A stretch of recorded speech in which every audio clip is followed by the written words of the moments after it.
Hello mom friends, welcome back to our channel. Today we're going to learn how to make the small bubblegum braid. We primarily use this braid for garters for our clients. So I'm going to do the tutorial based on an 18-inch length, but of course you can just double everything if you want to use a full 36. This braid uses a number 5 7/8 inch ribbon. We cut it into a 7-inch length and then we fold it together and weave our pattern colors together. It really creates this diamond effect and gives a really sharp look for garters. In fact, I see this sometimes known as the diamondback braid, and I'd love to know, do you call it the diamondback or do you call it the bubblegum? Leave me a comment below and let me know. So before we get started, I just wanted to remind you that we will leave pictures of this braid on actual garters at the end for you to see to get some design inspiration. I think we're ready to get started.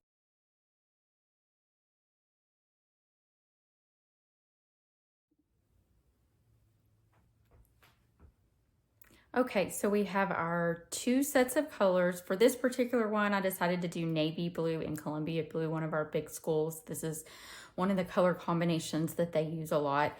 These are 7-inch strips of number 5, and we're just going to take it with the shiny side out and fold it in half. I like to make sure that it does give a crease, and then we're going to fold it in half again.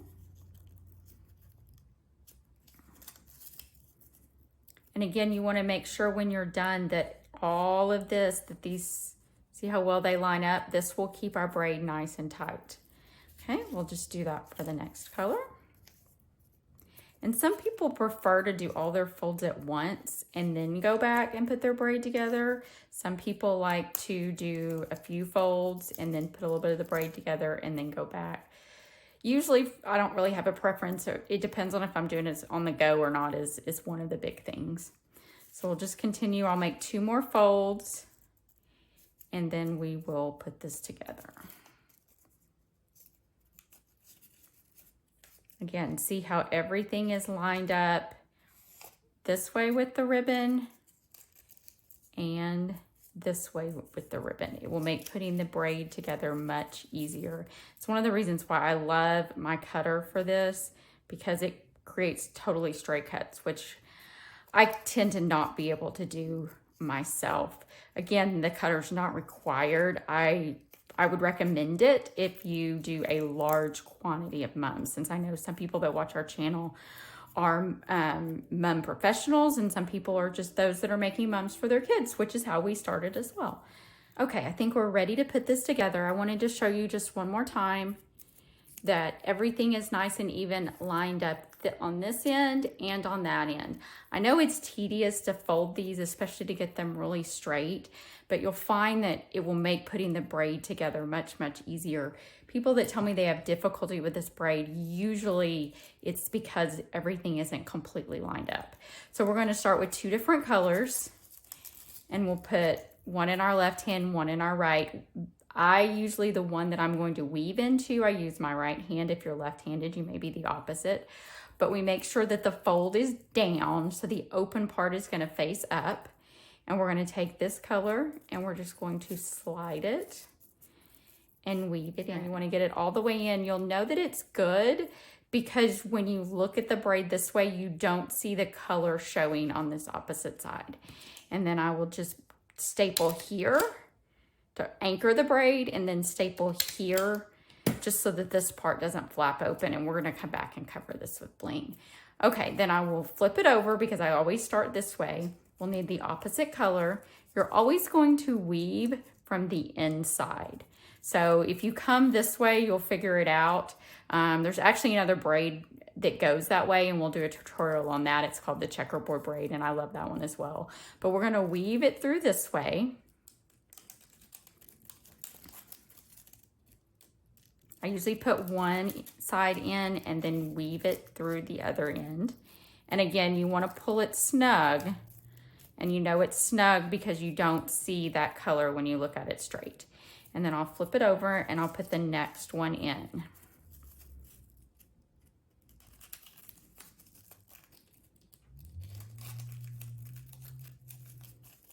A little trick, if you ever feel like it's getting caught, just keep a small pair of tweezers and just, you can grab that ribbon that's in there and pull it through. And again, we're gonna pull it snug. Okay, I'm just gonna repeat this all the way up until we get 18. And then after we're finished, I'll show you some design tips and just some tips kind of for doing this braid to make it look really sharp.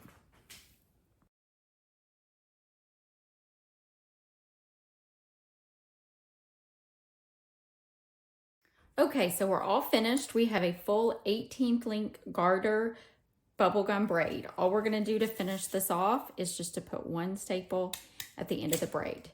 And then what we're gonna do is we're gonna bling this out real quick, and then at the end, I'll show you a couple other patterns you can do and give you a couple design tips, as well as another option you can use besides the cutter to get very straight lines. I decided to use some of our favorite square bling for this bubblegum braid today. Usually for garters in this braid, I'll do it either in a pattern like this or in a pattern like this. And again, I can see why this braid is sometimes called the diamond bag braid. So let me do that real quick, and then we'll look at some other patterns that you can do, and I'll show you some design tips to really keep this looking sharp. Here is our finished bubblegum braid that we're gonna put on a garter. Let me show you a couple other patterns you can do. This one is 2 royal and 2 black, and it really does give it a little bit of a different look. This one here, we actually did 3 navy, and then every other one we did white. A little tip with this braid on white is you want to make sure that when you put white against any other dark color, that you actually use 2 whites and double back them. I'll show you, I don't know how well it shows on camera. I've got a sample here. The one on the left, the white is double backed. The one on the right, it is not, and it has a little bit of a grayish tint. We like to really double back almost any time that white goes up against something else. Most of our braids, we actually double back all our ribbon, but the ones that fold like this, we don't, with the exception of if it is going against a darker color, we always make sure that the white is double backed. And I'll pause for a minute and show you what I mean by that. Real quick, let me show you what I mean by double backing. These are 7-inch strips, just like you would normally use. Instead of folding them singly, I'm going to put them together. And then I'm going to fold the exact same way, basically just kind of treating it as one ribbon. And then you just complete it as normal. When you double back the white, this is a time that sometimes you really will need to use your tweezers because it's going to be a little snugger.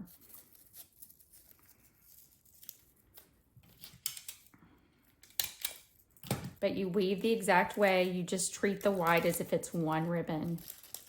And I know you may not see it as much on camera, but again, I would encourage you to try it both ways and see for yourself if you think it makes a big difference.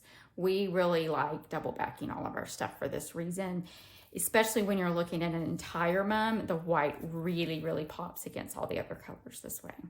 So I think that is the end of our bubblegum tutorial, and I know that I promised you I would show you our cutter real quick, and then I'll show you a way to take this one braid and really level it up with 2 different braids, and then at the very end we'll show you a couple pictures of the actual braid on a garter, because I do think that'll really give you some design ideas and decide if you think this might be a braid you want to put on your garter for this year.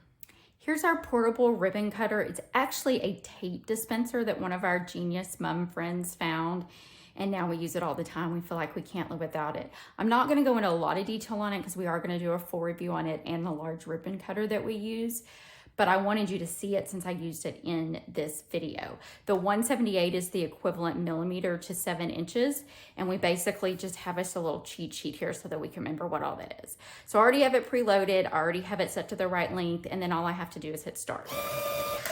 And then it's going to cut it for me, and notice how it gives that nice straight edge. So again, it is a good thing to invest in if you are a mum professional making mums and you make a large quantity of mums like we do. But if you're just making mums for, say, just for fun or for your kids and their friends, then you really got to look at, is it worth the investment? I know we probably wouldn't have invested in it unless we were doing mums all the time. So one of the other things that we used to make our bubble gums straight before we had our cutter was just to use our rotary cutter. And I just line it up on my cutting board. And usually what I try to do is just make sure that 7 inches gets to right on a good line. And then I just cut it. Sometimes it doesn't cut completely and you have to use your scissors a little bit. And again, scissors also completely work for this. I do try to do something that I can line it up so that I can make sure I get it cut as straight as possible. That's it, mum friends. Everything you need to master the bubblegum braid. As promised, I wanted to show you a way to take this braid and really take your garter to the next level. And it's with what we call the quilted bubblegum braid. And make sure to look down below for a link to this tutorial. If it's not there yet, please subscribe. It is going to be the next one in our tutorial series.